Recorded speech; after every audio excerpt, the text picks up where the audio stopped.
Nice.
I'll just sacrifice.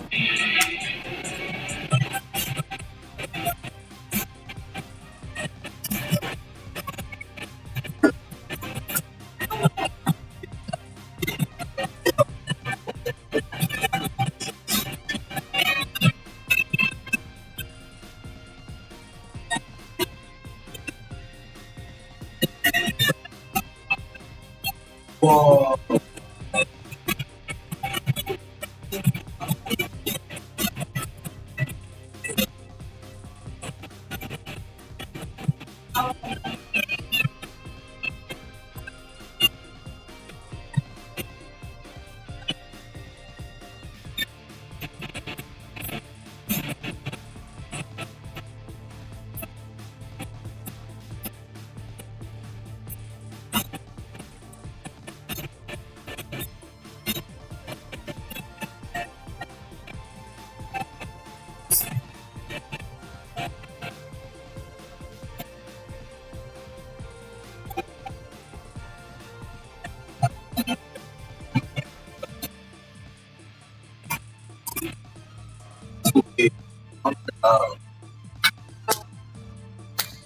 Okay.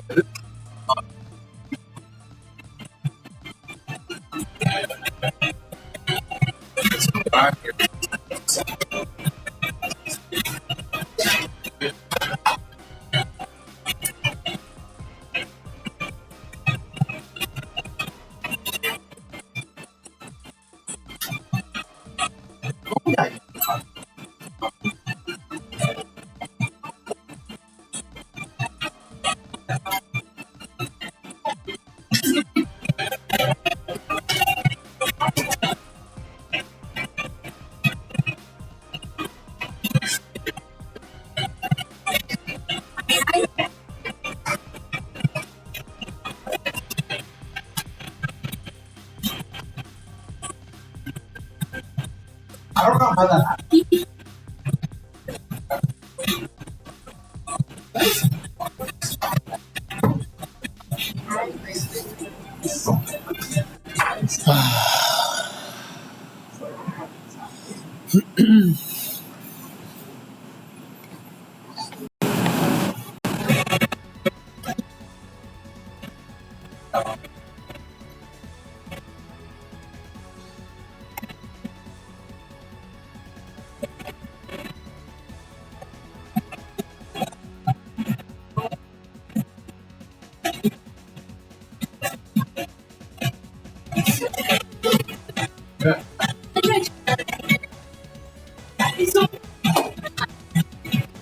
I feel like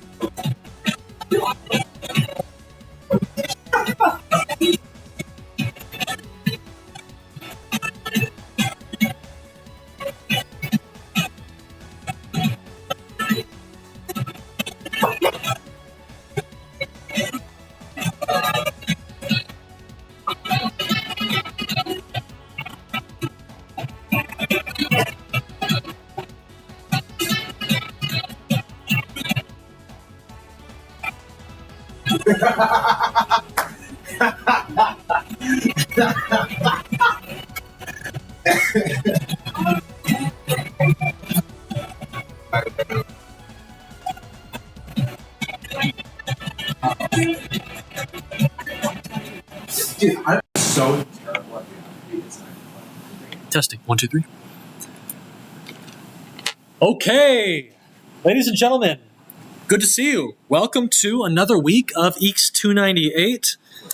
We are getting deeper and deeper into the world of game engines and Unity. And with our next homework assignment, homework 9, you're going to get even deeper still. Okay, we'll talk about that in just a little bit.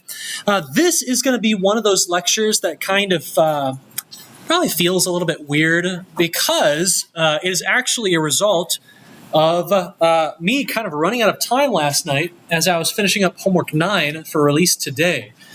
So we will still have a pretty interesting lecture today. It's going to be on the topic of a little bit of game design. This is going to be very important when you come to design your own levels, when you come to think about how players will progress through them and how you're going to tell that story and help people understand what is going on, okay? How many of you managed to get through the example game, the Tomb game? So you know, because you played that game, that getting people to know where to go and what's going on and what to do and how things work can be a bit dicey, even for people who've been doing it for quite a while. I've been making courses for a long time and games for even longer, and yet you can never quite predict what people are going to be confused by. Okay, completing the owl trial and the cheetah trial, and then watching as the students just kind of look around like, where do I go next? What do I do? Like, go backward. The toad tells you to. Well, it's a bit ambiguous, right? So we're going to talk about that topic, player guidance. How do you teach people how to play a game and where to go and what to do without resorting to a bunch of clumsy text or, things like arrows or stuff like that? So we're going to talk about that a bit today. We are launching homework 9. So homework 8 was finished. It was a pretty short homework. We had a lot of people who said they finished it in about 2-3 hours. But we also had some people who ran into Unity problems, which are kind of hard to debug. Make sure you start these assignments early so that you can run into the problems and still have time to go to office hours or have time to debug and experiment to get past them. If you have not gotten past some Unity issues on homework 8, if you weren't able to complete homework 8, you really want to go to office hours as soon as you can, because homework 9 uses a ton of Unity. So does homework 10. So does homework 11. Okay, and pretty much all the remaining homeworks are going to use it a lot, including your final project. So we want to make sure you've got a stable situation on your laptop, your computer. Something to remember is you can pretty much always come in here if you're desperate, and you can use these awesome machines to do your problems. You can clone the repo down, so it's going to be the same as if it was on your laptop, and then you can use the Unity versions here to complete stuff, okay? So a few students were able to do that just fine. Okay, a warning, this is going to be harder than homework 8. So homework 8, okay, was a little bit, I think, some people said in the feedback, it's too easy, Austin. Got to make it harder. So I made homework 9 a little bit tougher, a little bit longer, but not too bad because as of last night at 1 a.m., we had 3 homework problems where you have to import a playable character and create about 10 animations for each of them. And I said, okay, that feels a little bit too much. So I cut 2 of the characters. On homework 9, you're only going to create 1 character from scratch and build all the animations for that character and then integrate it the way we did with the snake, okay? A few lectures ago. And so homework 9 is longer than homework 8 and tougher than homework 8. I still don't think it's too bad. Should be a really fun one. Okay, should be a really fun one. You're going to get to play some 3D platformers. In fact, you're going to get to choose what 3D platformer on itch you want to play for your research. So long as it has some cool characters in it, it'll count, and you only have to play it for 30 minutes. Okay, that's it. And then write a little reflection, not too bad. This week, you're going to go through a very short certification process, another Canvas course. You're going to be gaining access to Groundworks and its fantastic recording booth, because next week you're going to need some voice acting. Okay, it's either, I think, going to have to be either from you or from a friend that you can coax into doing it. But we're going to start to mess with the audio of the games next week. Okay, as part of kind of building out a really nice atmospheric environment. Going to include some voice acting. Okay, so this week you're going to go through the course to get access to the booth in case you end up using it next week. And you're going to have some more problems that are related to those portability issues, right? These are kind of, does anyone find these problems like fun? It's like, not really. It's kind of annoying seeing all these different ways a model can break when you bring it to Unity, right? But I kid you not. These, okay, this is like eating your Wheaties, okay? This is eating your spinach. These are kind of problems where, once you've done enough of them, you can get any model looking good in Unity. You can get it in, okay? And that is a really powerful feeling when a member of your team has a cool model, but it's just broke, it's awful, and you say, hold on, and then you go and fix it in a few minutes, right? It's a very powerful, powerful moment, and that's going to be you, okay? So we have a few more issues that can pop up. Vertex coloring. So Daisy's hair is not supposed to look like this, okay? This is actually grabbing her skin texture, I think. Very, very pale. And that's because her hair object, interestingly, in this model, uses vertex coloring, which is a kind of texturing and color technique that you haven't seen in quite a while. So you're very used to using texture mapping, right? Where you actually draw a texture, or you find a texture on the internet, you map it onto the faces. This is back to vertex coloring. You remember drawing the path? You remember making the Pokeball? And I think, was it homework 3? I think, yeah. Textures and materials, I think. Maybe, was that it? Yeah. Anyway, so vertex coloring does not port into Unity by default. So what are you going to have to do? This homework is going to teach you how to do a bake. And if you haven't done a bake yet, it's kind of a cool little process where you take the way that something looks and you put that information into a texture.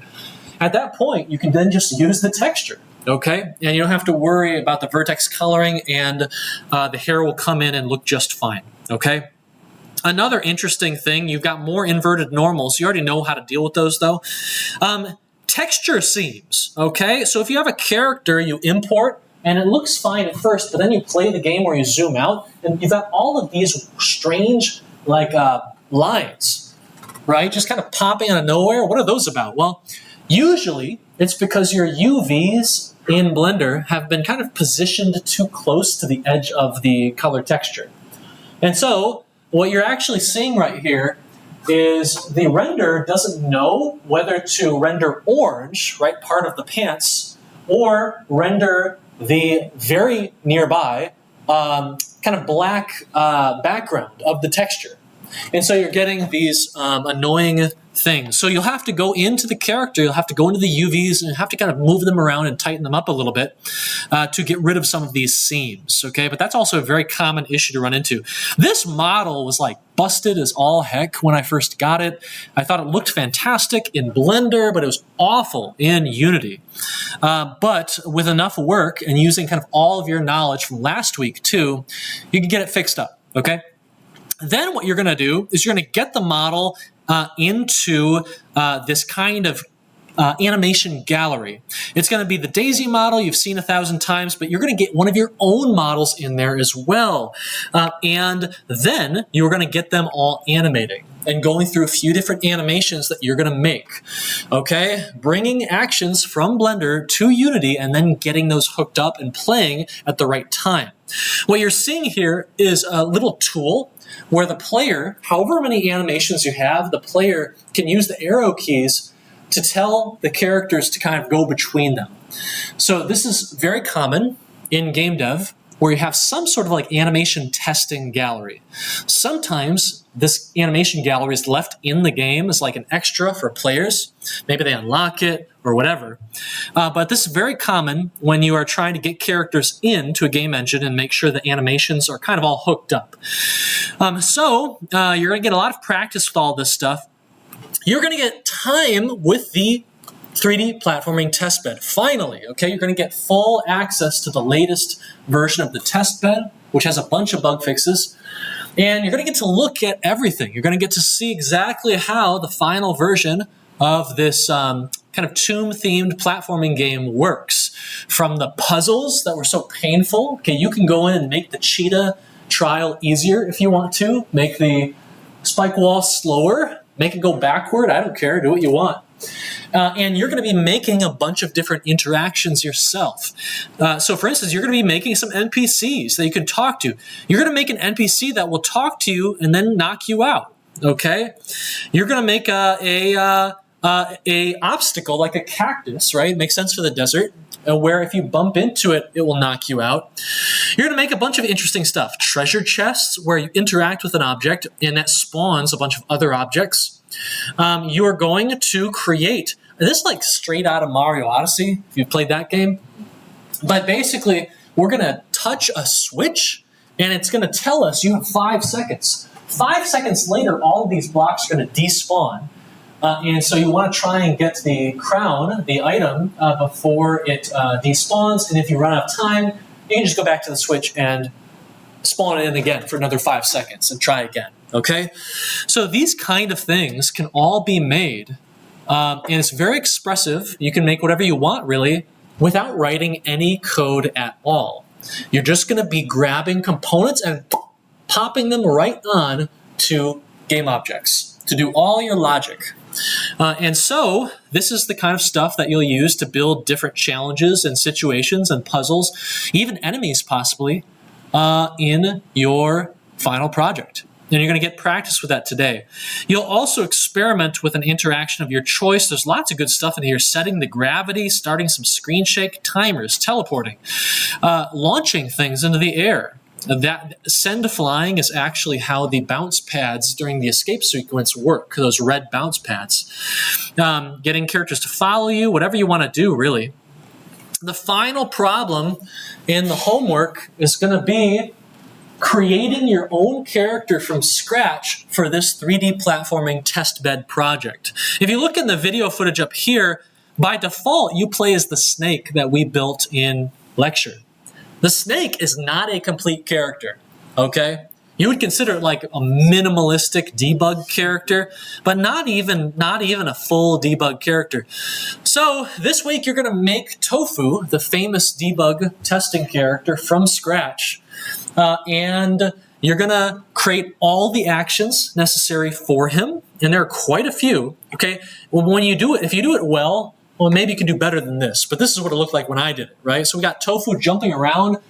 Tofu has that jump up pose action, the falling down action, has the idle action, right? Has a death action, continue, all the good stuff that you'll eventually need to have for your custom character. And then that's going to be it. And there's a big list of all the things you need, and then a big list of all the variables you can use to get the right animation playing at the right time, okay? And we have some footage to walk you through all of this. Next week, you are going to bring a more complex character in. You're going to bring Daisy in, that broken model you're fixing this week, and then you're also going to bring in a second character, your own custom indie character. So you should start thinking right now, which character, you could make a character from scratch if you want to, but which character from the past, from past assignments, maybe from a daily model, maybe it has a rig already, maybe it doesn't. Maybe it has some animations already, maybe it doesn't. But you're going to bring some other model from your past, some character into the 3D test bed. You're going to make some nice animations for them, get them all hooked up, playing at the right time. Okay? And next week, it's the environments, interactive environments lecture. So you're going to do even more interactions. You're going to start building a story. You're going to build big, cool objects like the pyramid. Okay? Except it's going to be for your story, so maybe it will be a spaceship or a volcano or something. All right? In any case, the assignments are going to be ramping up. And then if you look at where we are not far away. You're going to do interactive environments, 10. You're going to do special effects. This is where we're going to put things like some of the dynamic stuff, hair, attire, maybe some other things in here as well. But then that's it, okay? We're going to start the custom game project. You're going to have a week to work on that. We're going to do a play test. You're going to have the whole week off for Thanksgiving break. It's not too bad, yeah? You can watch us beat Ohio State again. And then you'll have a final week when we come back to finish your final platformer project, okay? And this showcase right here is basically just a normal lecture, except we're all going to be here, hopefully as many of us as we can get. And you're all going to set up your platformer. We're going to walk around and just play each other's games for like 90 minutes straight. Then I'll say a few words to conclude the class. When is the final exam? Do we have an exam? There is no final exam. Never. Exactly. There's no final. So that's not too bad, is it? I could make one if you want. Just let me know. I just need to see one person in the feedback evals to justify it. I can make a final exam. I think it'd be kind of fun. Okay. What would a final exam in here be like? No, nothing. Well, the thing is, final exams, like most of my final exams are like handwritten with pencil and paper. It's kind of brutal, isn't it? You have to draw out the Blender window from memory. Oh, God. There you go. It's a sketch of it. You got the picture in the center. You have to model something in Blender in your head, simulated, and then you have to draw the final result. Frame by frame. Yeah, frame by frame. Anyway, okay. I don't think we're going to do a final. So, but if you really want to, let me know. Okay. So, and then you're going to have one final postmortem essay assignment. Essay, that's a scary word, right? No, this is super easy assignment, easy points. All you're going to do is think back on your Blender and Unity journey and just going to answer some easy questions. Okay, just dump your brain. No worries about grammar, structure, don't care. Okay? And that's how it's going to be. So, let's get going, yeah? So, that's homework 9. Anyone have any questions on any of this? I think this last problem might be kind of tough, but the rest of the problems aren't going to be too bad. It's just a little bit longer than homework 8, but not too much longer, I don't think. We'll see. Hopefully you enjoy it. Okay, any questions? All right, rock and roll. Okay, there is an extra credit opportunity. I think you get extra credit in this course, right? For attending IGDA Ann Arbor, right? Yeah, you do. 2 points per visit. That's not too bad. On Thursday, Corbin Reeves, a lecturer here at University of Michigan, is going to be teaching us and talking to us about microgames, the rise of super small indie games, and how you can kind of build a sustainable studio based on that kind of stuff. So kind of interesting. We play a lot of indie games in this course, and we're going to be making a bunch of small indie games. So it might be relevant to your interests. Maybe. We'll see. Anyway, IGD Ann Arbor this Thursday. A small amount of extra credit for attending and getting a selfie with the speaker. Okay.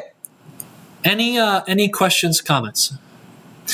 So I want to talk today about a topic that's a little bit tangential to the course, but not really, okay? I think in the future, this topic will be replaced with something else.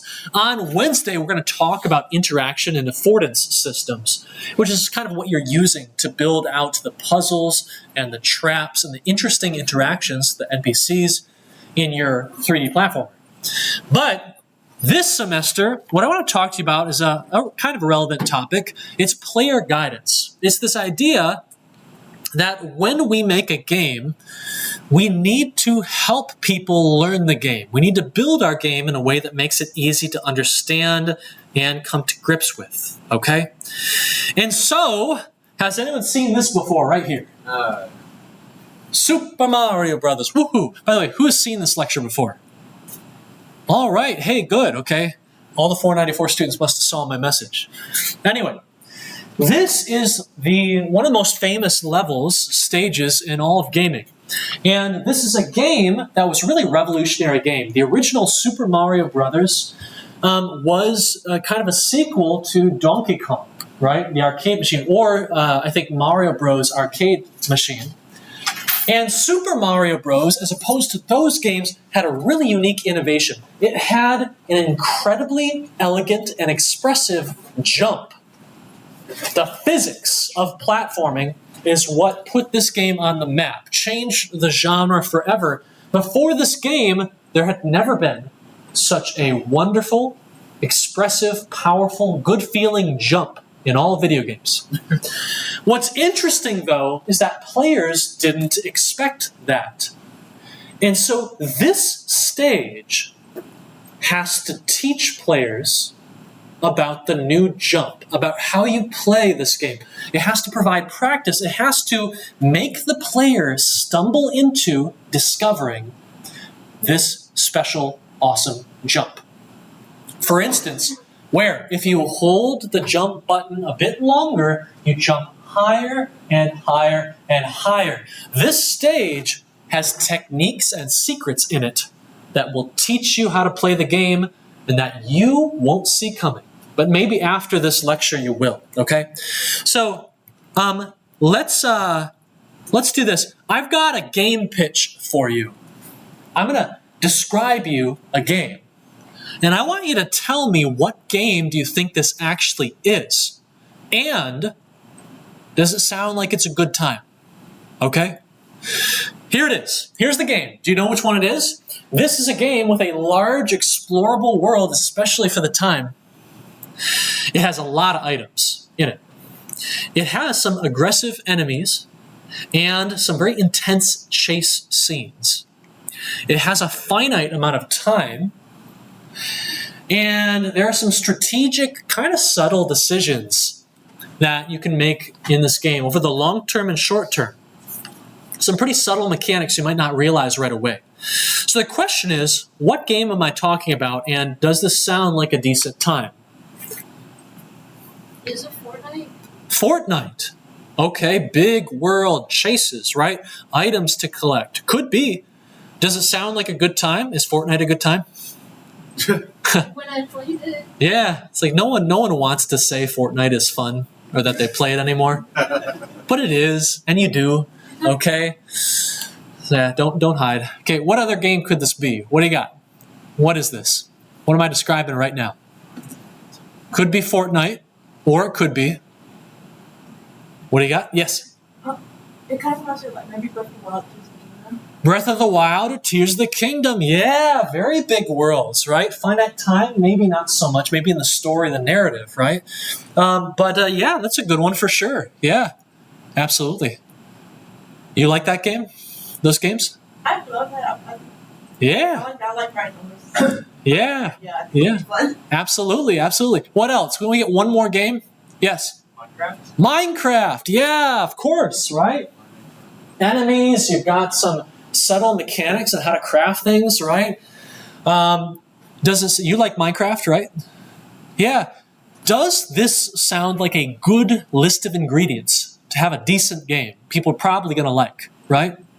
Well, this is an actual game. Would you like to play it? I need a volunteer to play this game, okay? Have you come up? No? No. Come on. All right. Okay, let's play it. Got the game ready for you right here. Uh-oh. Let's try this.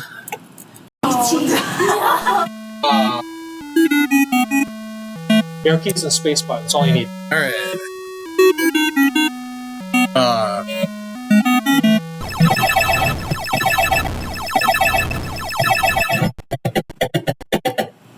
Oh, this is great.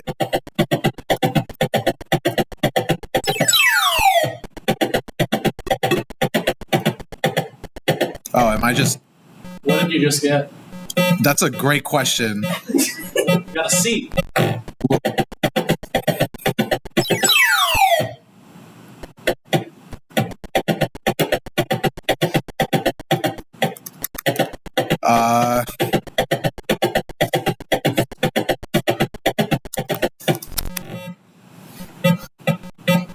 You know, I can see why that landfill was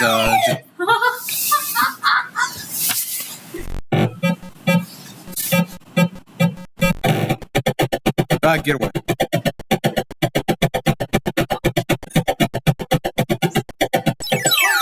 Dude, Sock. Wait. Does anyone remember the part of the film where PT falls to it? No?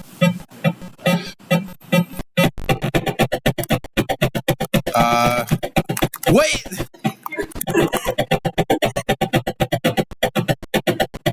Wait. What? Ah.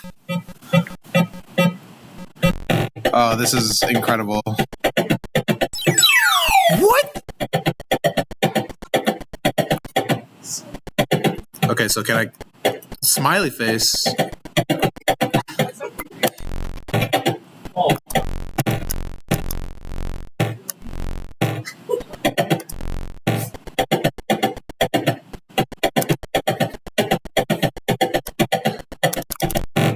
Okay, there we go.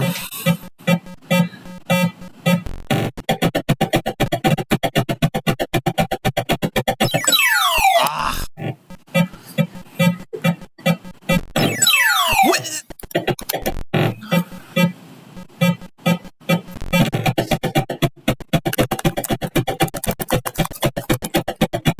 Get off me.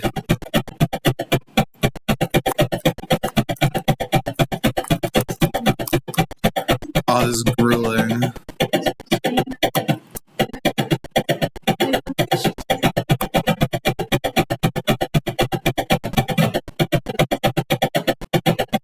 What? Why am I just in a loop? I think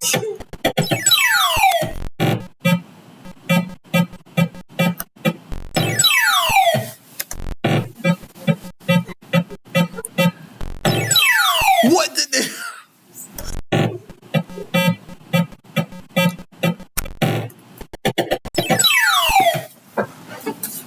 There's no way. What the? Okay, so where am I so far?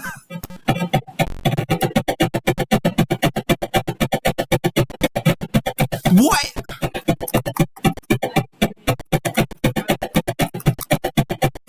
I can't even like struggle out.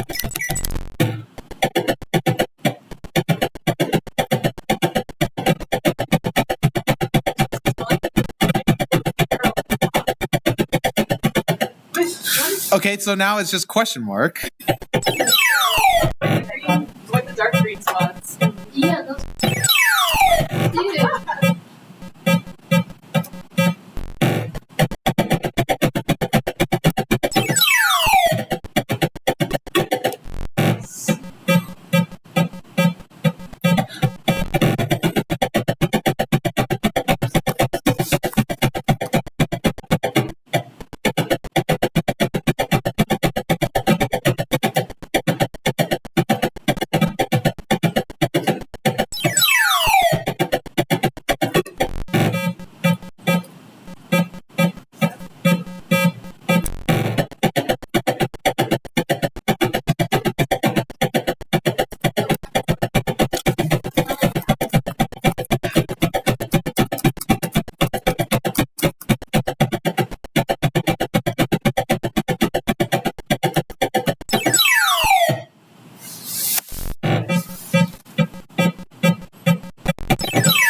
Why?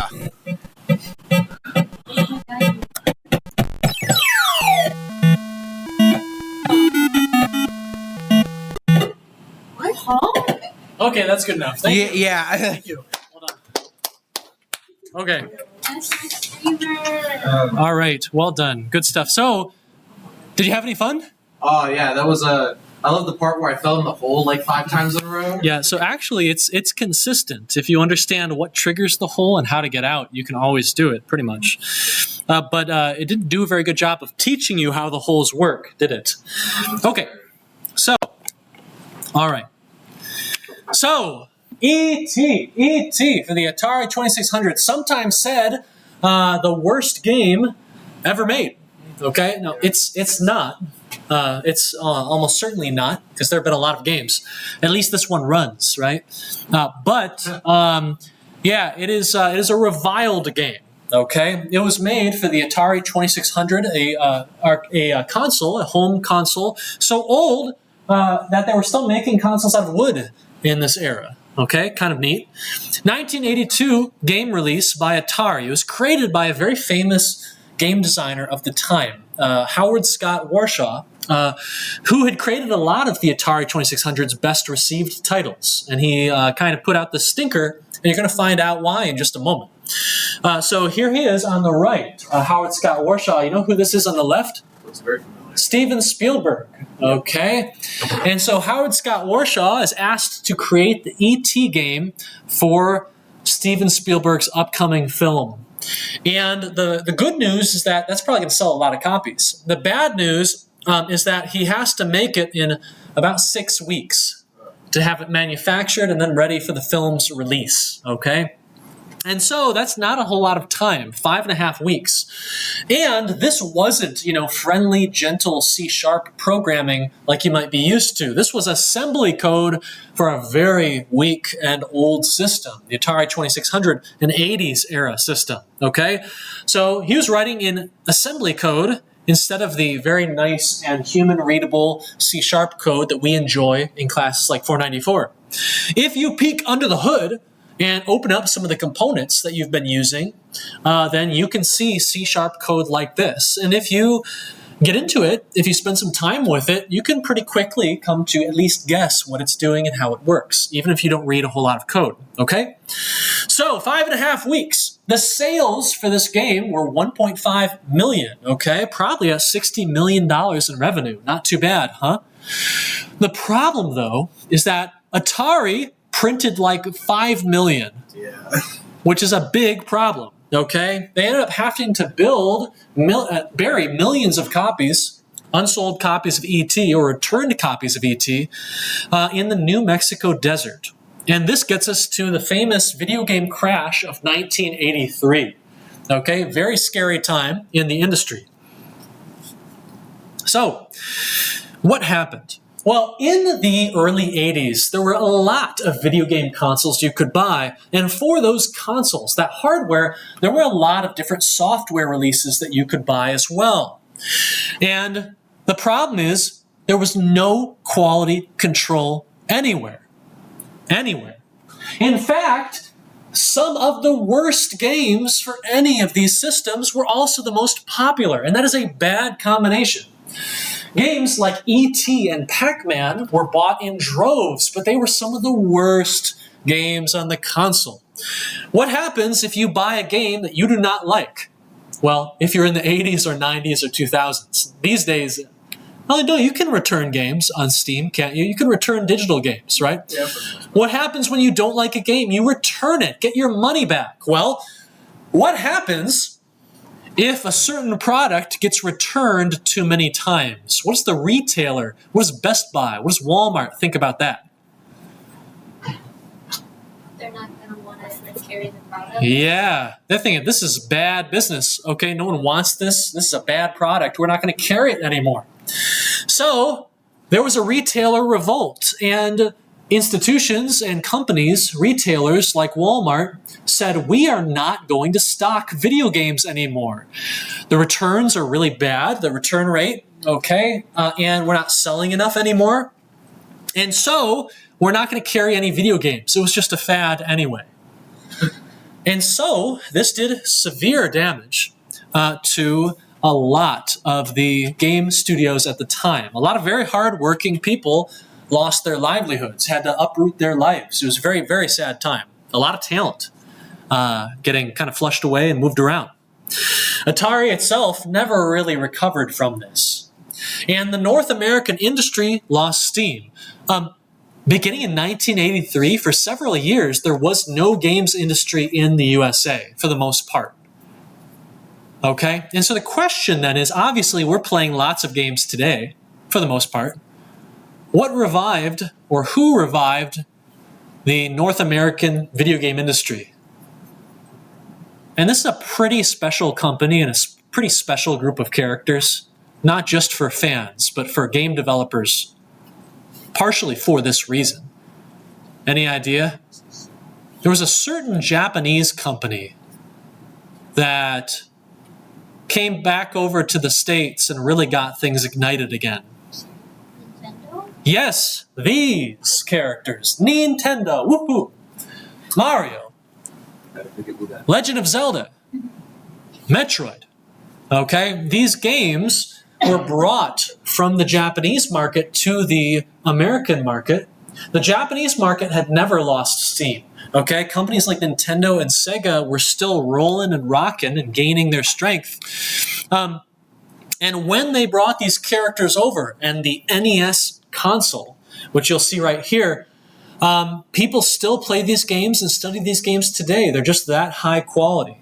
All right?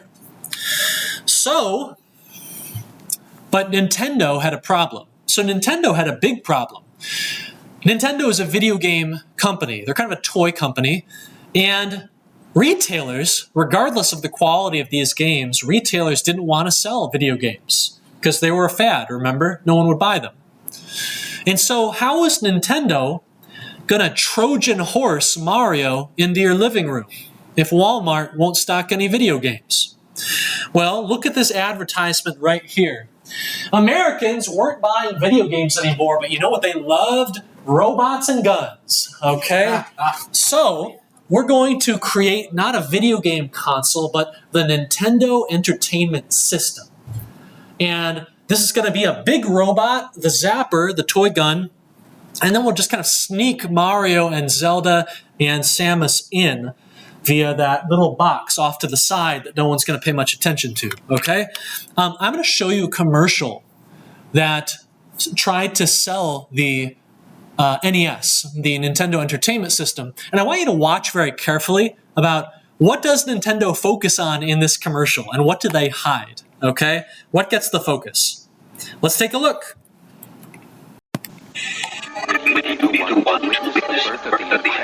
Nintendo Entertainment System, one to play with Rob, the extraordinary video robot, batteries not included. He helps you tackle even the toughest challenge. Will you be the first to raise the incredibly accurate Zapper and play games like Duck Hunt or action-packed Hogan's Alley and high-flying Kung Fu, each sold separately? Will you be the one to experience the Nintendo Entertainment System? Comes with Rob, Zapper, Control Deck, 2 controllers, Gyromite, and Duck Hunt. What is getting the focus in this shot right here? Yes? Mostly the peripherals. Yeah, mostly Rob, the robot. I mean, look at it. It's getting like half the box, okay? And then the actual game stuff, the actual software, which Nintendo cared about, is way off to the side, okay? They're Trojan horsing Mario in because they knew as soon as we can get Mario into households, we're back in it, okay? And of course, Rob was then dropped quickly until he showed up again in Smash Brothers Brawl many years later. It's kind of a cool historical character.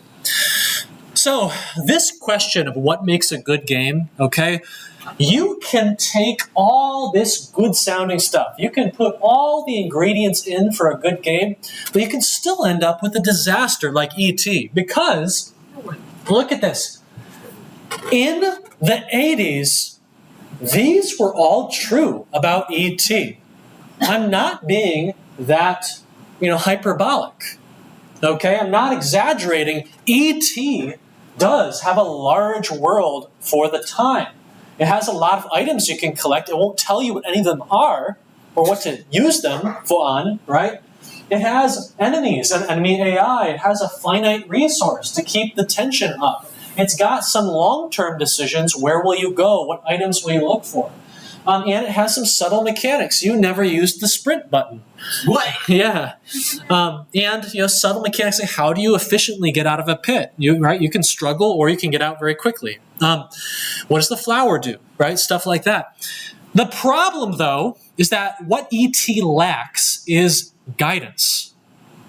The game is so bad at teaching you what's going on and how to play it. You don't even know what your goals are. You know what your goal is?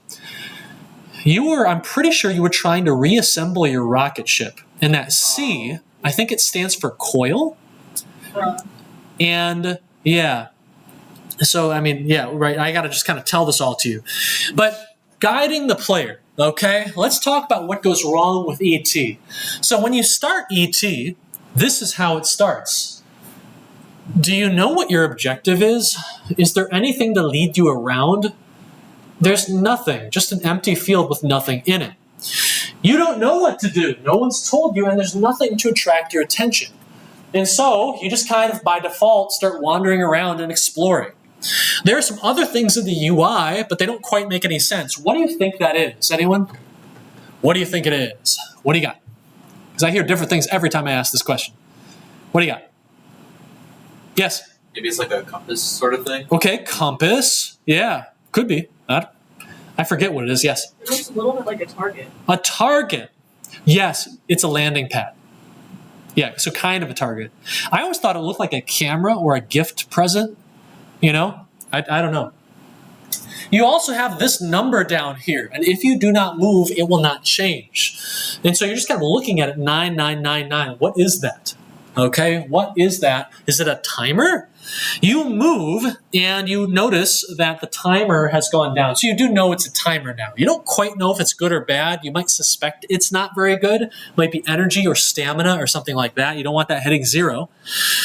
The icon, our little present at the top of the screen, has turned into an arrow. But what is it pointing to? We don't even know what we're trying to go get. All right? Suddenly, things get really, really exciting. Okay? And this enemy comes up and, wait, is it an enemy? Because it just walks up and then leaves. It's like, hello, bye-bye. That's it. What on earth is going on here? Is it a detective or FBI agent? You don't really know. Is it a friend or foe? If you've seen the film, you might have a feeling that this is a foe, but it just walks up and does nothing. Okay, what is his purpose? Does anyone know what his purpose is? Every time you grabbed a C, if he touches you, he steals your C. Oh. Yeah, and you don't even notice, do you? No. No. No, he just kind of walks up to ET. He walks up to an alien. He sees outside and walks away from the alien. Okay?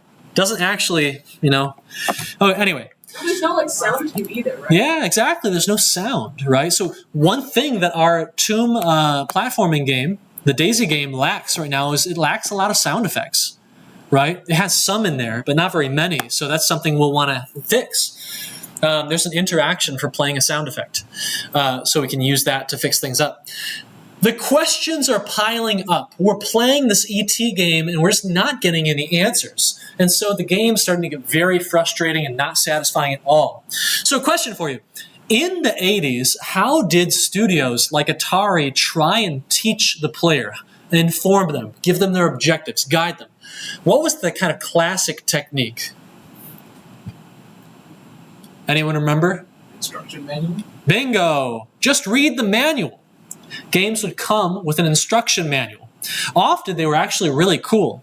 And if you're making an indie game these days, if you make like a hard edition, it was really fun for me. I got to design a manual for Greek tragedy. That game comes out in like 3 days apparently.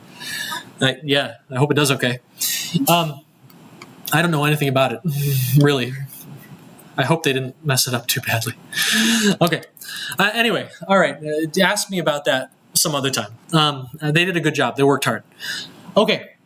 So you would read a manual, and the game manual would sometimes have cool custom art and stuff like this.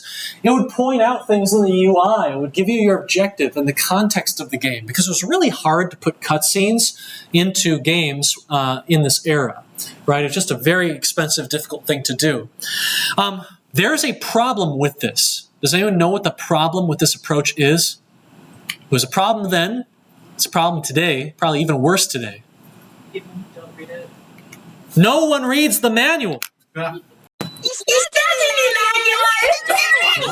reads the manual. Did you read the manual? Nobody reads the manual. You read your manual. Readers for yellow bellies. Let's go over there and not read like a real man. Nobody ever reads the manual. Yeah, true. Okay. True then, true now. If you download a mobile game from the App Store, or any game really, and you get slapped with a bunch of text, a bunch of information just being dumped on you. Okay, I haven't even seen my first torch, and the game's trying to just talk to me about this for days, okay? No one wants to start a game that way. No one wants to just slog through a bunch of text unless that's the point. And then it will be much more flavorful text in like a visual novel game or a narrative game, okay? Yeah, you don't want to just talk at people and just throw tons of text on them, all right? You want them to be engaged. So we're playing the game and we fall in a pit, okay? Why did we fall in this pit? I barely even saw a pit, okay? Sometimes when you walk to the next screen, the game will locate you onto a pit that you get to see for one frame before you fall into the pit. It's a broken scene transition system, basically. But we fall in the pit, okay? How do I leave the pit? It's not really obvious. What on earth is this? This looks like a berry bush, I think, but it turns into a flower if you walk over to it, and just like, you eventually get out of the pit, and you see some other interesting things. Like, what on earth is this? Oh, that's the Reese's Pieces, right? Yeah, the Reese's Pieces. Yeah, exactly. Do you call it that? That's what I always call it. Yeah, that's what I call it. Really? Have you played this game before? No, it's just like, I know that's like I remember learning a bit about this game like a while back, and that was supposed to represent the Reese's Pieces in the movie. Really? Yeah. I'm pretty sure this is not Reese's Pieces. Oh. At all. Well, never mind. Yeah, these are like bolts or something for your ship. Something like that. Ha. Yeah. We could look it up later. But what on earth is that? I initially thought this was like a little mini pit. I'm going to stumble over it and break my neck or something, right? What is going on with this game? What are our objectives? We still don't know. We don't know we're building a ship. I had to tell you that. And most importantly, when does the fun start? This game has so many things in it, but none of those things lead to any sort of engagement or intrigue or interesting decisions, because you can't make interesting decisions when you have no information. So, unfortunately, this game is so much less than the sum of its parts. It has a lot of stuff in it. Howard Scott Warshaw put a lot of effort into it. He didn't play test it very much. He didn't have time. And so he didn't realize that he understood the game because he made it. But he didn't realize other people would be confused as all heck, okay? So what is going on? Well, the icons, the progression are super unclear. There's almost no feedback, okay? When you get something stolen from you, you don't even get even a sound effect, as we said earlier, right? What are you meant to be doing? Your objectives, your goals, your short, medium, and long-term goals are just totally not obvious at all. Compare the start of E.T., which is just very meandering, to the incredible textless, wordless start of Legend of Zelda. Well, there's a couple words. Tell me this right now, where do 99% of players, the first time they play Legend of Zelda, where do they go to immediately? The cave. The cave. The cave. Of course they go to the cave, right? It just stands out. It pops on this first screen. And people know that caves are awesome, right? Right? We know that from culture, just popular culture. And we know that caves are where treasure is. So of course you're going to go in the cave. What do you find in the cave? You find an old man who gives you a sword and says what? It's dangerous to go alone. Take this. It's dangerous to go take this. And you grab the sword. You don't just like collect the sword. You go, dun, dun, dun, dun. And you got to pause and everything. It's awesome. Once you have a sword, what does that make you want to do? Swing it. Yeah, go fight some enemies. What happens when you walk around here outside the starter room and you fight enemies? What do they sometimes drop? Rupees. What can you use rupees to do? You can buy things at a shop, and you'll find a shop right up here. As you walk around collecting more rupees, you might stumble upon your first dungeon. At the end of the dungeon, what do you get? A piece of the Triforce and a heart container. If you get a piece of the Triforce, what does that imply? There are more pieces of the Triforce, more dungeons to find. Do you see how every little idea links and hooks into the next? Players, without barely any text at all, without any clumsy cutscenes or lengthy tutorials, players are led from idea to idea, to idea to idea. Their objectives always evolving. Okay?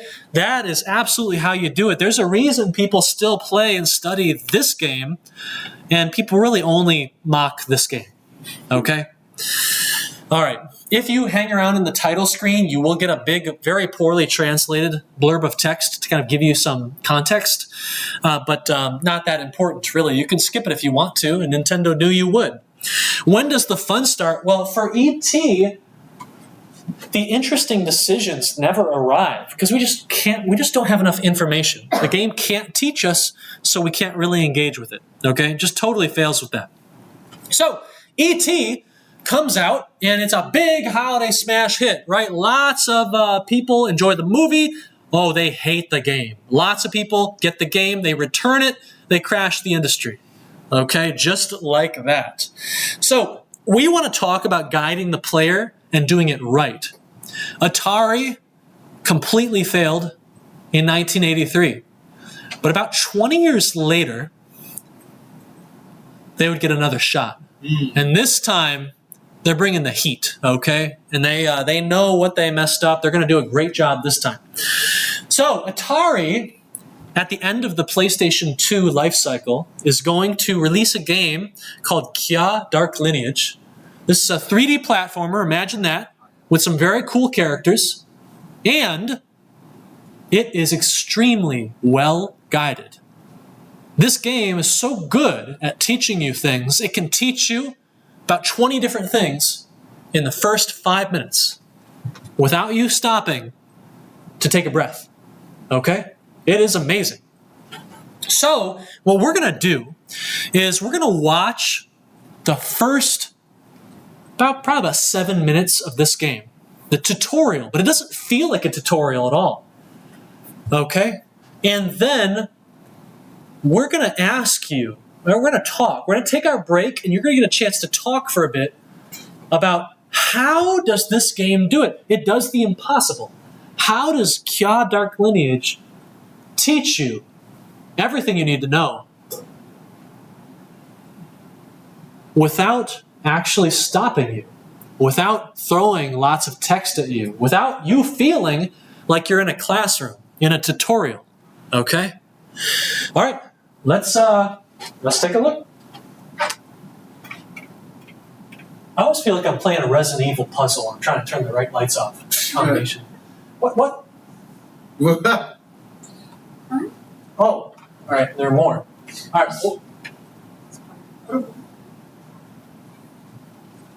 Okay. Guess those might just be permanently on. Okay. All right, everyone. 7 minutes. We'll take our break and we'll talk about it. Do the best you can. Okay, this isn't EECS 494, but you're going to have to make your own levels, your own characters that have to guide your players through the environment. So pay as much attention as you can. See if you can catch how the designers did it. How did they teach you so quickly? Let's take a look.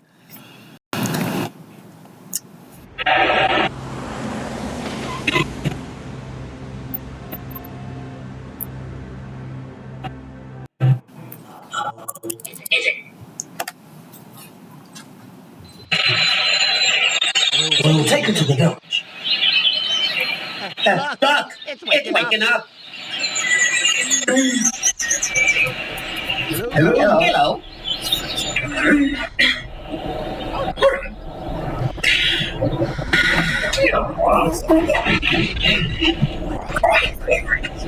Come on, wake up. What? Just get up now. You're never gonna get up again. Follow me.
Go on, scrunch up real small. Stop. There are a lot of wolves in here.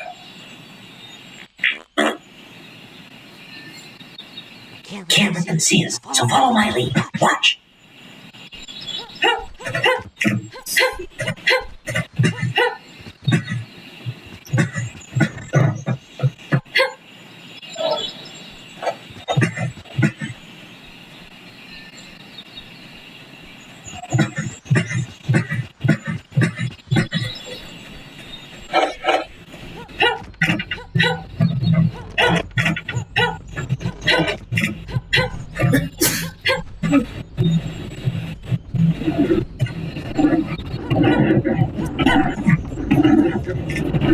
Come here, close to me.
Are we sure that just wasn't the whole game?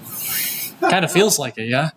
So the person playing the game in this footage has clearly played the game before, and they're moving fast. But what's interesting is if you play this game yourself for the first time blind, it's a bit slower, but not that much slower. Like you move around that pace, maybe like 20, 25% slower, not too much. The game is very good about showing you something new and then teaching you, without using a whole lot of text, how it works, letting you experiment and discover things, making it likely you will discover things, making it likely via shape and color that you will go the right direction. Okay? And so what I want to do is I want to take our 5-minute break, and if you are nearby someone, I want you to pool ideas. What did you notice? Talk with them. Person nearby, right? Talk with them. What techniques did you see in this footage? What are the designers doing to try and teach you, to guide you to where you need to be, get you to do what you need to do, okay? See you in 5 minutes. We'll talk about it.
Okay. Let's get back to it. What did you notice? There's so much that happens in this first 7 minutes or so, but none of it is that overwhelming. Again, if you play the game yourself blind, there's a good chance you'll move not quite that fast through it, but still pretty fast through it.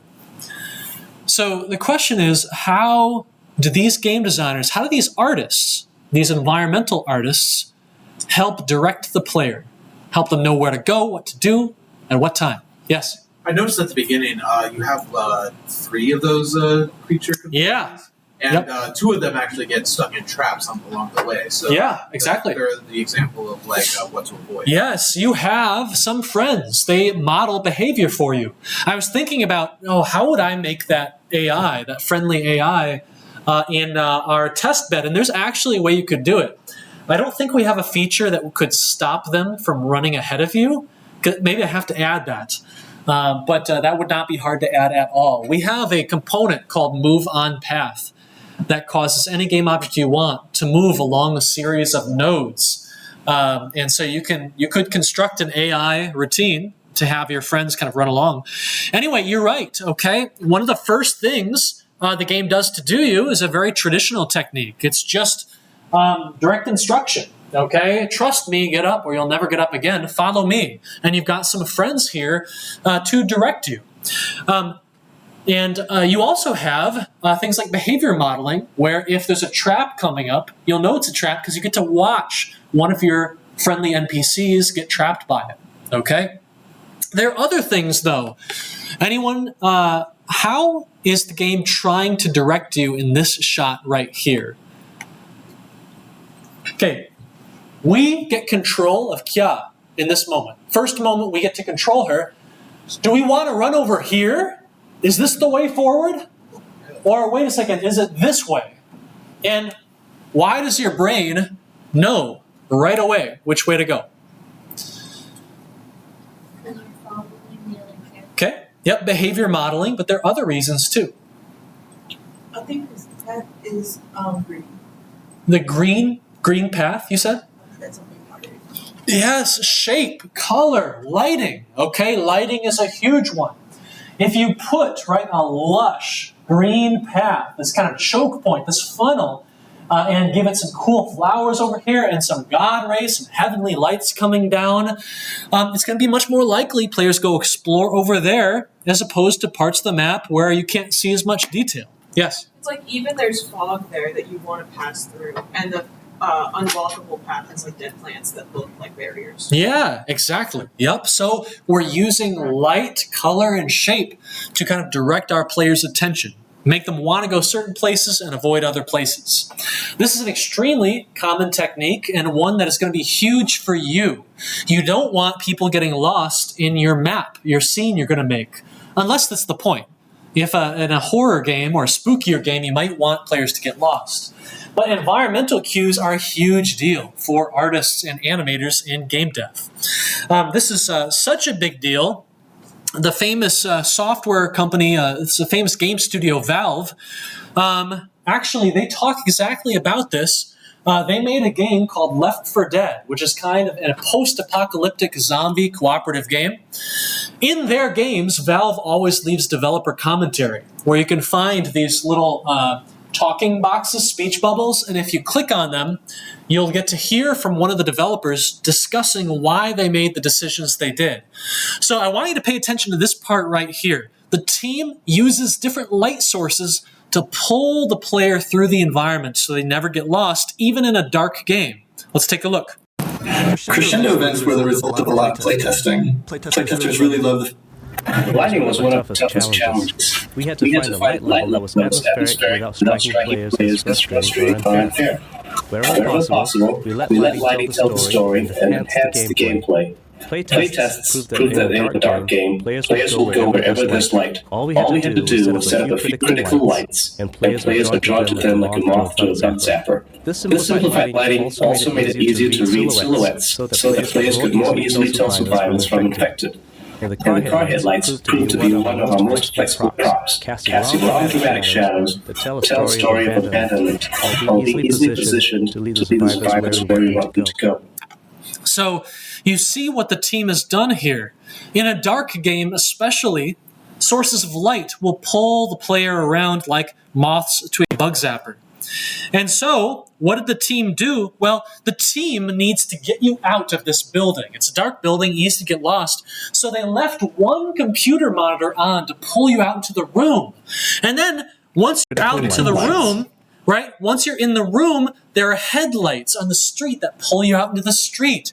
Once you're out here on the street, you walk to this source of light. What do you see? There's a burning barrel down the alleyway to pull you further down the street, okay? And then at the end of the street, we have one more source of light, spotlights, to pull you to the very end of the street, where, of course, you would see the next source of light to pull your attention around.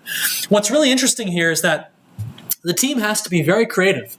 They can't just turn all the lights on willy-nilly, because this is a post-apocalyptic game, which means the lights should pretty much all be off. Just the rare burning barrel makes sense in a post-apocalyptic game where zombies are everywhere. Or rescue searchlights, right? Maybe a rescue team is down there.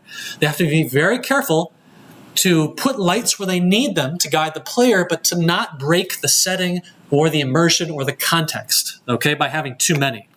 Okay, let's keep going. So lighting, right? Super powerful. This is a puzzle game made in Ypsilanti, actually, by Redact Games, Nate Lorenz. This is a horror game in which you need to break into an abandoned cult compound after they've unfortunately done a mass ritual suicide. And you need to first get through this gate. It's all locked and you don't have the key. How are you going to do it?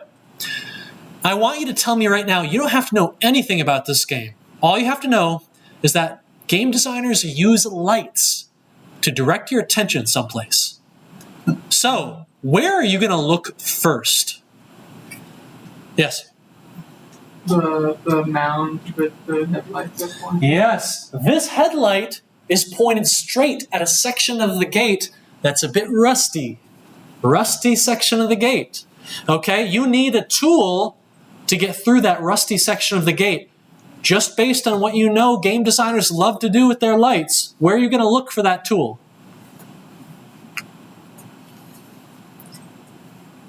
Yes? Probably where the headlights are, at least around the car. Bingo. The trunk. Okay? You want to know how to solve this puzzle? Just go where the lights are directing you. So you're going to open that trunk, you find some gate shears, and then you use the shears to get through the rusty portion of the gate, and you're in. First puzzle solved, okay? Well done. So, light, color, shape as well. A big one here, okay? This looks like a funnel. You want to flow right through it. Another thing, the shape. What shape do you see down here? What's that? This is a flying pirate airship, a Wolfen airship. Scary. Why is it scary? Spikes are painful. We all know that. But these aren't just any spikes. I want you to look really closely at the texture and color of these particular spikes. They aren't just any spikes.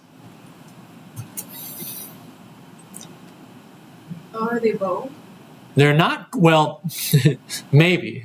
I'm not quite sure what the medical classification is. They definitely look like teeth. Exactly. So as opposed to like gray spikes, humans, right, have been biologically, evolutionarily programmed to see things that look like teeth. Go the other direction, please. Okay? This is a big advantage for your ancestors. And so, make things fleshy and teeth-like. You'll creep humans out. All right? Good tool. Okay. Using shape and color to get people through an environment is a really big deal, especially when they need to go through fast and not mess it up. I'm going to show you a game called Uncharted 3. This is a scene in which you have to chase one of the bad guys, okay? And this is a very fast scene. In fact, if you don't make all the right decisions quickly, the game will actually just shoot you. And yell, cut, cut, cut, okay? This game was made by Amy Hennig and her team at Naughty Dog in Santa Monica, California. And Amy has a very big problem. She has to direct an Indiana Jones style, super fast-paced chase scene. But she can't just tell Harrison Ford, here's the script, study it, here's the choreography, here's where you're going to move, here's what you're going to do at this time. Because guess what? You can tell an actor that, and they can study and prepare, but the player is going to play this scene for the first time. They've never seen it before. They have no prep at all. So the question is, how can you design and help the player know what to do and where to go and when without making any mistakes the first time they've seen it with no prep? And I want you to watch, because the game is very, very good at getting you to do what it wants at exactly the right moment. When I played this for the first time, I had never seen this chase scene before. I got through on the first time. It was extremely thrilling. Okay, let's take a look. It's fairly short. Let's take a look. I'll give you a hint. Watch out for any color that is a bit rare in kind of a desert Middle Eastern environment. Okay? Certain colors don't show up in certain environments too much, but when they do, they grab your attention, don't they? Pay attention to color in particular.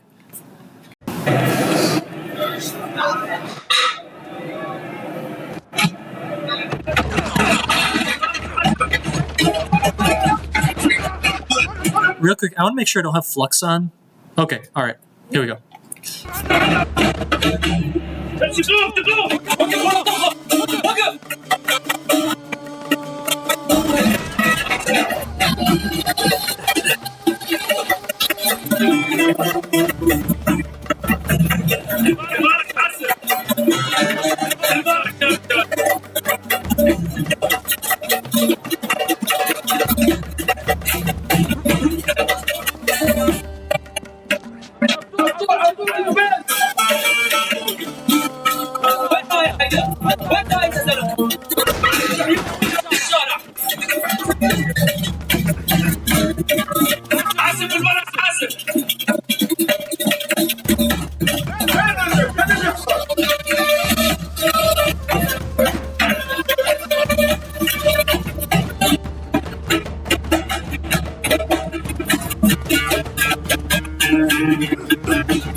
Surprise, asshole!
Excuse me.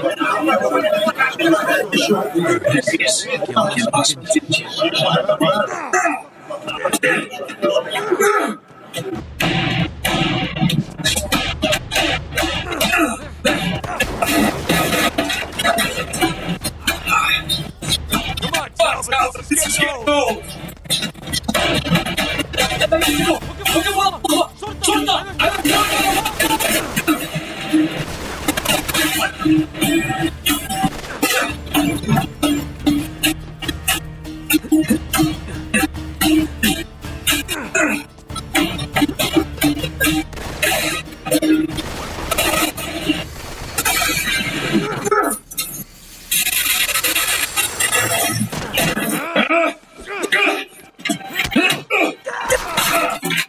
All right.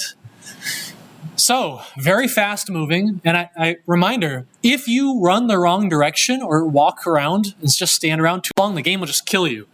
You can hear the director yelling, cut, cut, cut. You didn't do the scene at the pace I wanted, right? So this game has very tight timing requirements in its game design.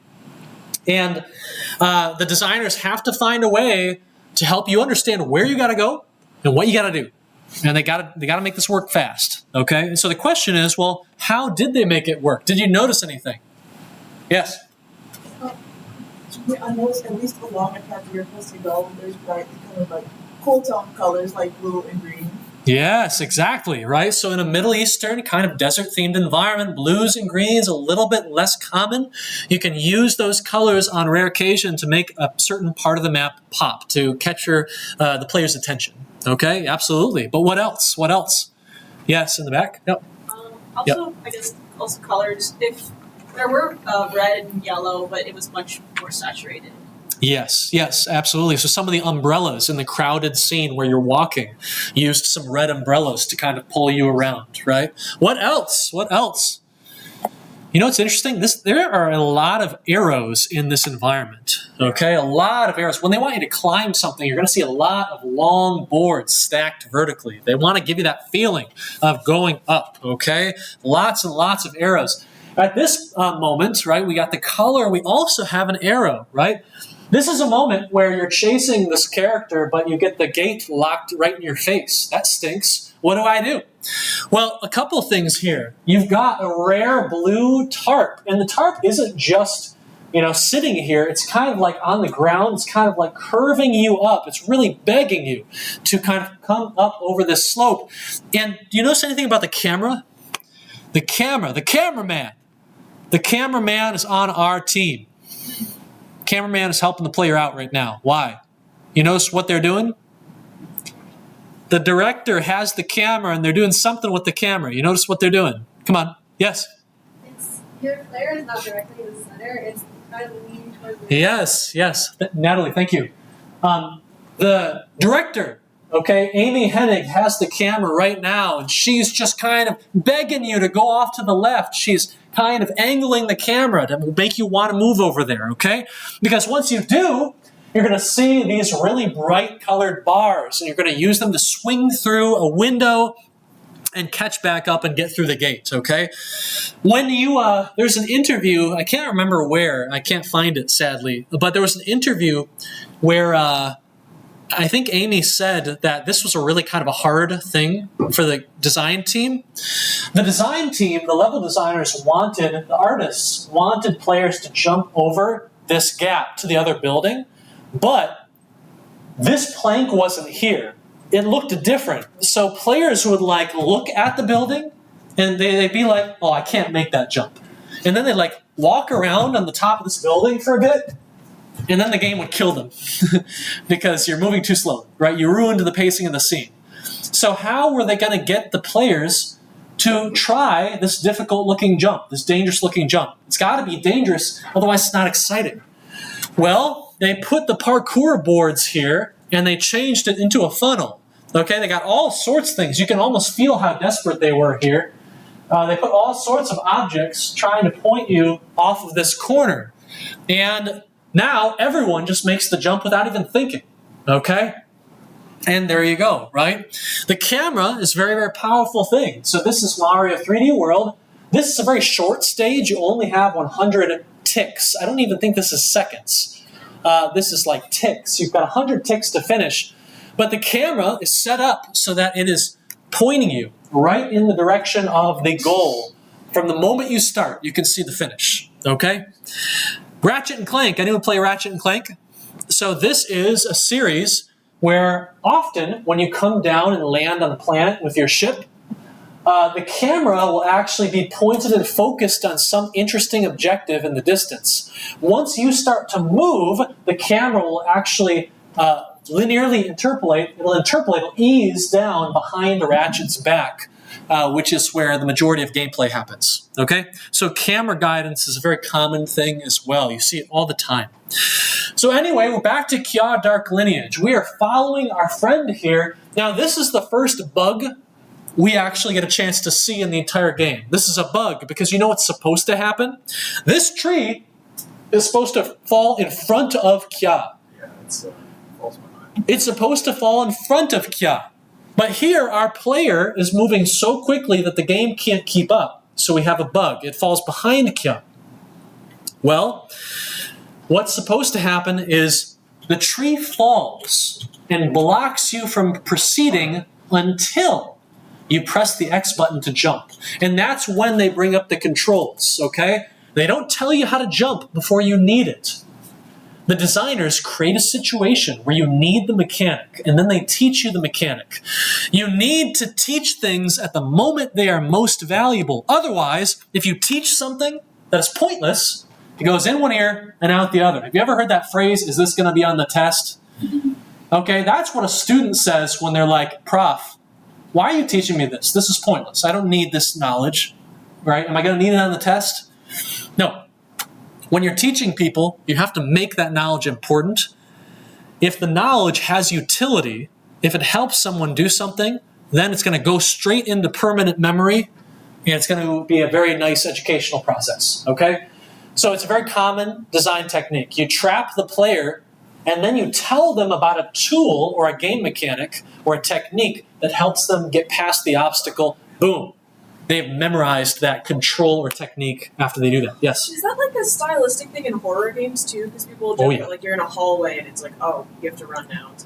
Why Absolutely. Is that just... Yeah, so most games will do this because the game designer is actually very scared of something. The game designer is terrified that you might get further into this game and not know how to jump.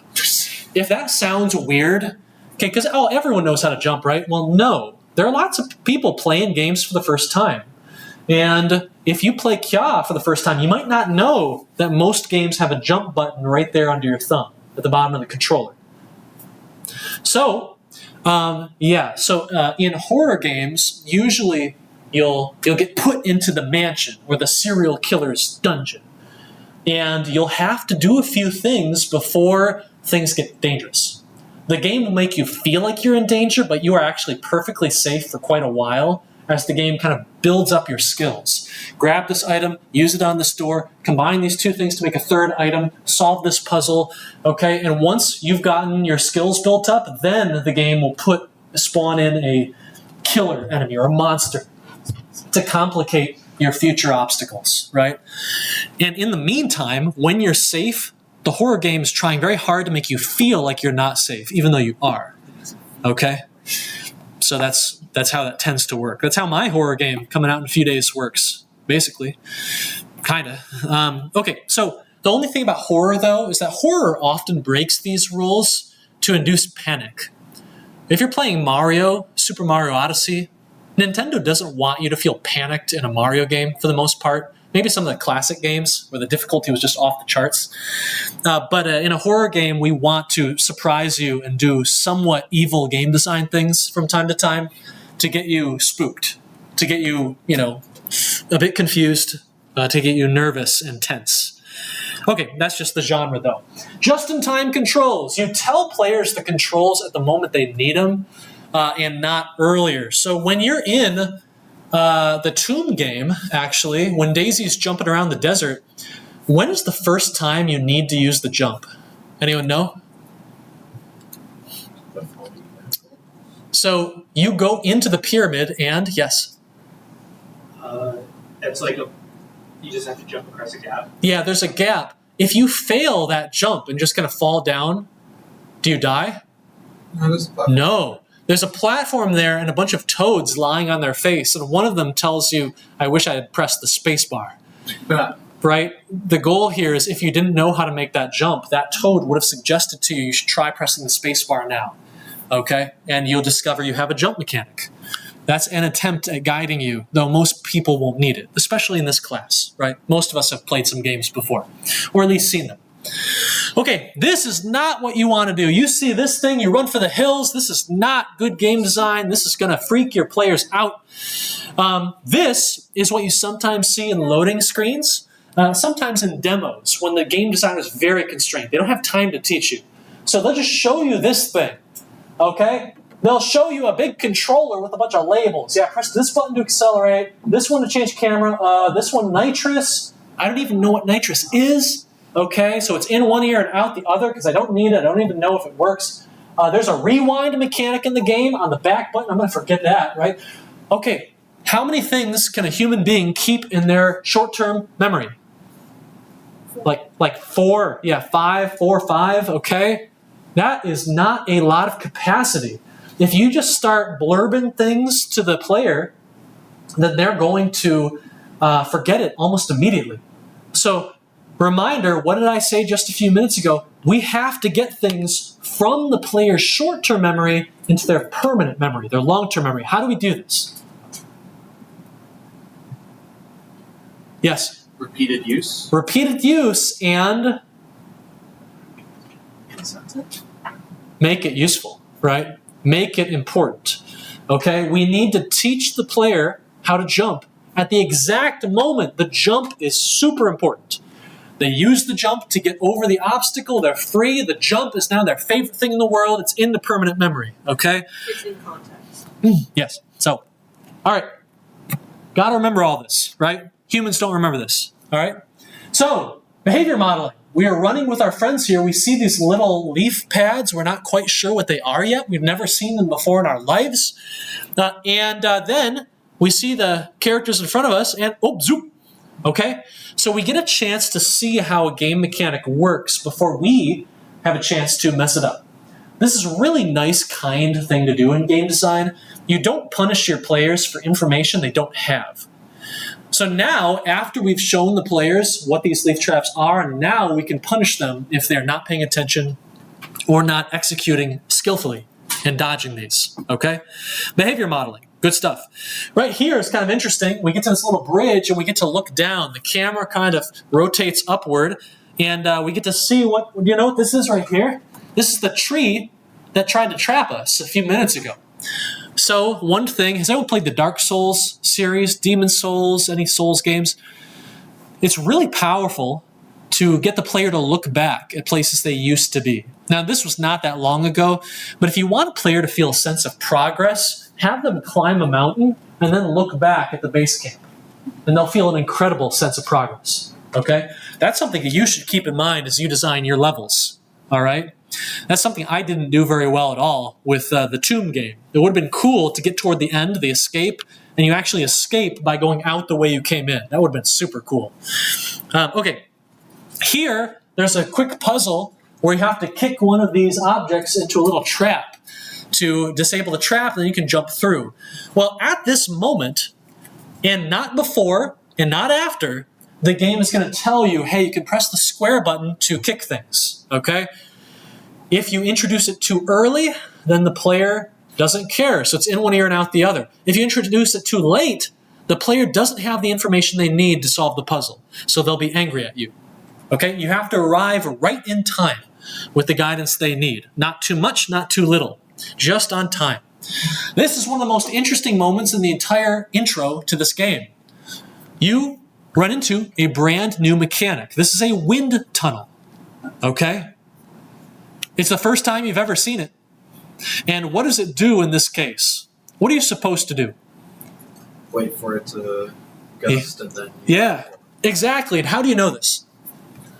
Because your friendly NPC is doing this. Yep, more behavior modeling, right? Your friend is stopping, not rushing through the wind. What would happen if you did rush through the wind right now?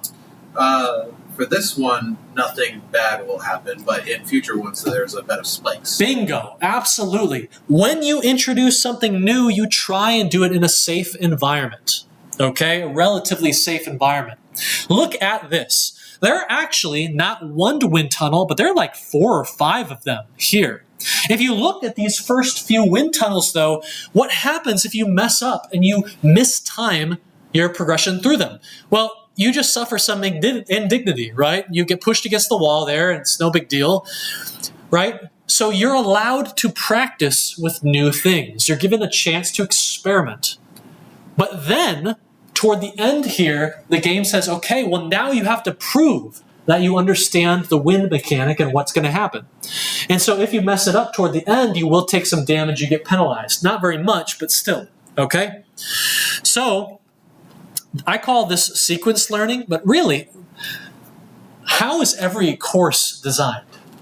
Every college course has low-stakes homeworks that then lead into a higher stakes project and then a final boss, the exam, where the stakes are through the roof, right?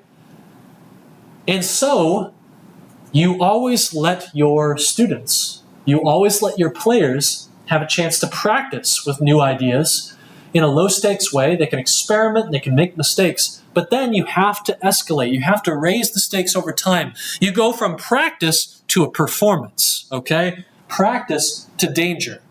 All right? This is just how it goes. It doesn't matter if you're designing a game that is meant to educate people, or, and by the way, all games are meant to educate you, just not on chemistry or physics, like academics want. All games try to educate you in a fashion like this, and courses do as well. College courses, high school courses, all this good stuff. This is a big thing in Mario. Okay, I want to show you this clip. Has anyone played this game, Mario 3D World? This is from a series called Game Maker Toolkit. Very cool. They do a great job at kind of breaking down games and how they work. And you're going to see that practice then performance motif here. Okay, let's take a look.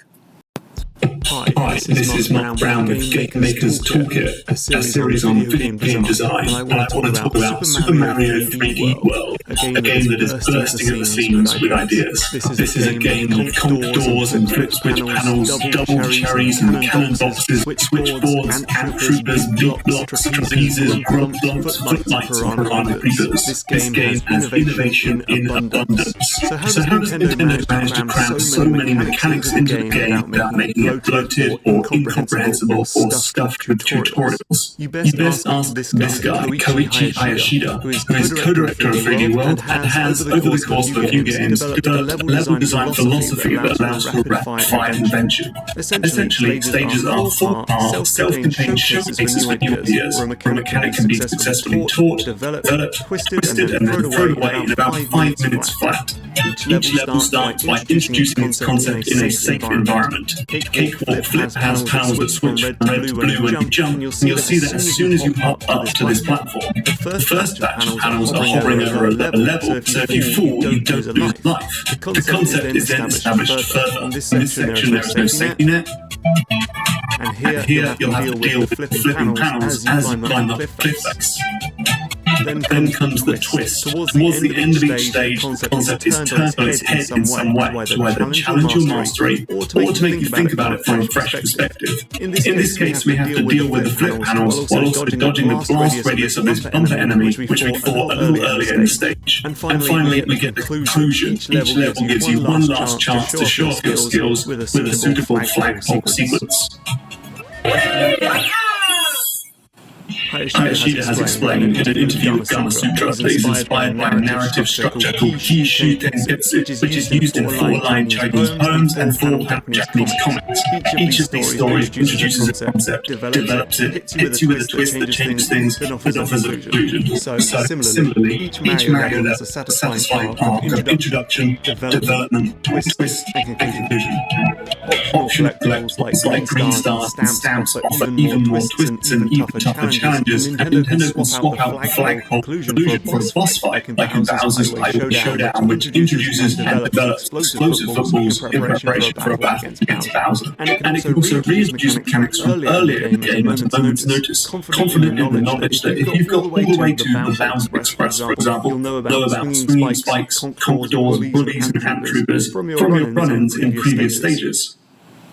It's interesting to see how this design changed over time. You start to see it form in Super Mario Galaxy, where Hayashida was level design director, but the game's galaxies are more often a hodgepodge concoction of gimmicks rather than a single concept which is seen through from introduction to conclusion. Take Gusty Garden Galaxies and Bunnies in the Whip, which is initially about these floaty fluffs, but then it's about beanstalks and includes a foot race with a rabbit. Don't get me wrong, this game is brilliant in its unpredictability and offers a very different feeling to 3D world. But it also means the mechanics aren't always given the time to mature, and you're not always given the chance to learn properly. The game throw too many concepts at you at once, like in Switch Galaxy, and it relies on standard teaching mechanics like in Bubble Breeze Galaxy. In Mario Galaxy 2, which Hayashida was director, levels are often about a single concept, and that familiar narrative structure can start to be seen. Beat Galaxy introduces the level's concept in a safe way, develops it over the course of the stage, and offers a twist with a mad Silver Star Dash. And in Super Mario 3D Land, Hayashida seems to enforce this philosophy much more rigorously. World 2-2 is all about snake panels, 2-4 is about reversible platforms, 3-4 is about falling blocks, and so on. By 3D World, the philosophy is in full force, and the ideas are also used at times in the spin-off Captain Toad Treasure Tracker. Concepts can be introduced, developed, and twisted, though it's often a little less focused because the stages can be more open-ended. This is not the first time that Mario games have taught you in an organic way. In the first Super Mario Brothers, Shigeru Miyamoto needed to find a way to let you know that mushrooms are good, whereas the mushroom-shaped Goombas are bad. So when you unleash the first mushroom and watch it bounce off the pipe and start to close in on you, even if you try to hop over it, you'll hit your head, get bounced into the mushroom, and see that it's not an enemy after all. And it's definitely not the first time that Mario has had throwaway ideas and one-time snippets of fun. Way back in Super Mario Bros. 3, the Goomba's shoe power-up only appeared in a single level. After 5-3, it was never seen again. But what it means is that Nintendo has developed a handy, reusable structure that allows for inventions to be taught, developed, twisted, and thrown away. And it's something that you can use too. You've just got to come up with some clever ideas and interesting twists. So, good luck. Okay, so this kind of thing has been around for a long time, this technique, and it continues to be used today. Very successful today. We get to this new section. There's yet another interesting gameplay idea, this idea of a slide, okay? You can start sliding down these slopes, the controls change, the speed increases. You get a lot of time to safely experiment with these new controls and physics. If you go up against the wall here, if you lose control, you're going to be fine. There's nothing to take damage on. You can recover, you can experiment, you can get used to how moving on the slide feels, okay? But eventually you keep going down the slide and something begins to change. We have these kind of alien spiky red vines creeping into the play space. And if you touch these, you know what's going to happen. You're going to take some damage. You know that from the color, from the shape, from these little fleshy teeth that are coming out of these alien-like tubes. The entire atmosphere of this slide is changing. The music, which used to be positive, is now going da, da, da, da, da, da. It's just descending into this hellish kind of spiral. And so things are clamping down. Now you need to prove you got a little bit more control, okay, that your knowledge is building. Color and shape and tone, right, is a very powerful thing. This is Mad World for the Wii. Platinum Games wanted to make the most violent game on Nintendo's Wii family-friendly system. And so they decided to make the entire game a 1-bit color palette. Everything is either black or white. Every pixel in this game. Except for the one thing that's allowed to use the color red, and that's the color, that's the blood. Okay? That's the only thing that can have color. In Mirror's Edge, a very fast-paced parkour platforming game, the game has lore where if you are a runner, they call them, I think, you see objects that can be vaulted on as red. They aren't red in the universe, but you see them as red in your vision. It's called runner's vision, I think. And that helps guide the player around this kind of sterile, clean-looking city, because the only thing that is ever red is something that you can use or wall run off of or vault off of. Okay? So pretty cool stuff. Kya continues sliding down the slide, and right at the end, the game says, okay, you've had enough time to practice. Now, prove to me that you know how to slide effectively and keep control. So now there's only a very thin, kind of safe little area to slide down, and there you go. Sequence learning, right? There's an interesting moment in the game where you can get ahead of your teammate for the first time if you want to, kind of confidence building. And then you get exposed to one final big idea before the end of the tutorial, the flight, the flying section, okay? When you are in the wind tunnels, you are suspended in the air. You can hold the X button to kind of make Kya more aerodynamic, and she will cut through the air, she'll kind of sink and fall, or you can release the X button to kind of become less aerodynamic, and she will go up into the air, okay?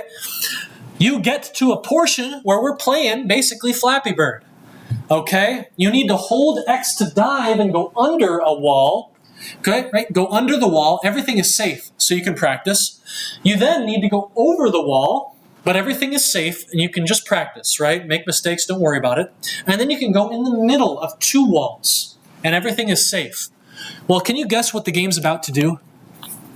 They had you go under a wall, but it's safe, over a wall, but it's safe, and then in between some walls, but it's safe. So what are they going to do next? Go under a wall, but it's unsafe. Go over a wall, but it's unsafe. Go in between the walls, but it's unsafe. Couldn't be more textbook than this. What the game designers are doing is very, very clear. But most players won't notice this at all. As game designers, you will, okay, from now on. So, sequence learning. Give the player a chance to practice something new, and then ask for a performance and start combining the ideas together, okay? The tutorial section ends with this beautiful shot of the main hub area. This big tree is where you're going to level up, meet new characters, and then go out, kind of hub and spoke style, go out to other locations to do missions, okay? So, Kya Dark Lineage. Lots of different guidance techniques here, and these are things you can use in your games as well. You don't have programmatic C# access to the game and its mechanics, but you can do a lot of these things, especially using environmental cues, color, shape, lighting, to pull players to where you want them to be, or keep them away from areas where you don't want them to go, okay? So we're going to do an exercise next time. I think on Wednesday. We'll do a short exercise, and then on Wednesday, we'll do the guidance exercise, and then we will talk about interactions in your 3D test bed, which is a very big topic on your homework. What is the interaction system? How can you chain interactions together? How do things like this show up?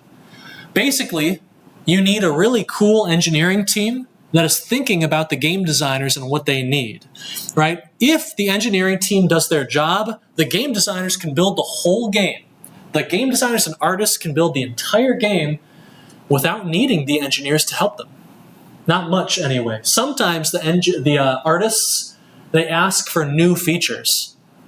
Like, hey, engineering team, I've got this component that lets a character, a game object, run along a path that I can design. But I want the character to stop if they are too far away from the player, so they don't just run through the whole thing, right? The player can't catch up. That's when you would probably need to talk to the engineering team, and the engineering team would figure out what kind of new feature they could give you on that component to help you accomplish what you want, Okay, that's how it tends to go. Anyway, that is, I think, the end of lecture. Thank you for joining us. This is maybe I will keep this lecture around for future semesters. It does feel like it kind of fits, doesn't it? You're going to be designing environments very soon. What I might think about is, should this be happening now? Or should this be like a lecture for next week when we're doing the actual environmental assignment? So maybe it would get moved next year. Maybe we'll push it back next year. But anyway, first time you do a course, it's like, you know why we're doing this lecture? Because that's the lecture material I had, okay, for this morning. I think I went to bed about 5 a.m., and that was pretty good. 3 hours of sleep feels way different than 0, okay, way different than 0. So anyway, that is all I have for you. And I'll be around for the next hour. Please, if you do not have your Unity working, if you didn't get through homework 8, all right, please let me know. We can try and debug and figure out what's going wrong, okay? Otherwise, good luck, have fun on homework 9, and we'll see you Wednesday, all right? Okay, everyone online on Twitch, I'll see you later on YouTube. Take care. Bye-bye.